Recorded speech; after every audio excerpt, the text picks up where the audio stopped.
دوستو، corona virus کے انسانوں پر حملے کے بعد بے یقینی کی صورتحال پیدا ہو چکی ہے۔ اس کی وجہ سے پوری دنیا، خاص طور پر چین میں خوف کا عالم ہے۔ اس وقت چین سے ایسی ویڈیوز اور تصاویر موصول ہو رہی ہیں جو انتہائی خوفناک ہیں۔ اس سے پہلے کرونا وائرس کے متعلق یہی بتایا گیا تھا کہ یہ انسان کے سانس لینے کے عمل پر حملہ آور ہوتا ہے، پھر کھانسی، نزلہ، زکام وغیرہ کی شکایات ہوتی ہیں اور پھر یہ انفیکشن پھیپھڑوں اور سانس کی نالی تک آ جاتا ہے۔ آہستہ آہستہ سانس رکنے لگتا ہے اور انسان کی موت واقع ہو جاتی ہے۔ اس کے علاوہ کچھ ماہرین کے مطابق یہ انسانی دماغ پر بھی اپنا اثر کرتا ہے، انسان کھڑے کھڑے گر جاتا ہے۔ دوستو، اس طرح کی کافی ویڈیوز چائنا سے موصول ہو رہی ہیں اور اگر اجازت ملی تو ہم نیکسٹ ویڈیو میں آپ کے ساتھ ضرور شیئر کریں گے۔ ناظرین، آپ یہ سن کر حیران ہوں گے کہ پچھلے 50 سالوں میں دنیا میں 4 قسم کے خطرناک وائرس آئے ہیں،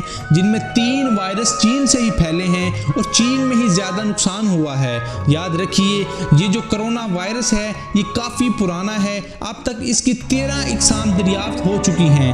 حالیہ دنوں میں کرونا وائرس کی جو قسم پھیلی ہے، ماہرین کے مطابق یہ قسم جنگلی جانوروں، چمگادڑ، سانپ اور بھیڑیے سے پھیلی ہے۔ چین میں جانوروں کے گوشت کی مارکیٹ کو سیل کر دیا گیا ہے۔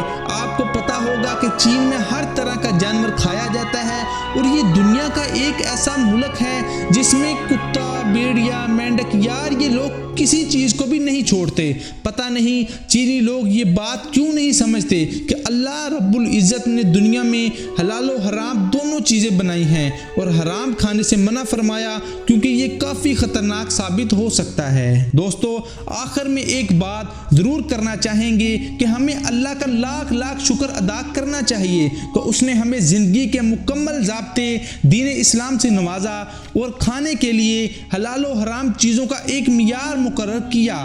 بکری اور کتا دیکھنے میں ایک جیسے ہی ہیں، لیکن اسلام میں بکری حلال ہے اور کتا حرام، اور جو چیزیں اسلام نے حرام قرار دی ان میں اسی طرح کی بیماریاں پوشیدہ ہیں، اسی لیے وہ چیزیں ہمارے لیے اسلام نے حرام قرار دی ہیں۔ دوستو، آج کی ویڈیو کے بارے میں اپنی رائے کا اظہار کمنٹ سیکشن میں ضرور کریں، ویڈیو کو لائک ضرور کیجیے گا اور اس طرح کی ویڈیوز کے لیے ہمارے چینل کو سبسکرائب ضرور کر لیجیے۔ Thanks for watching.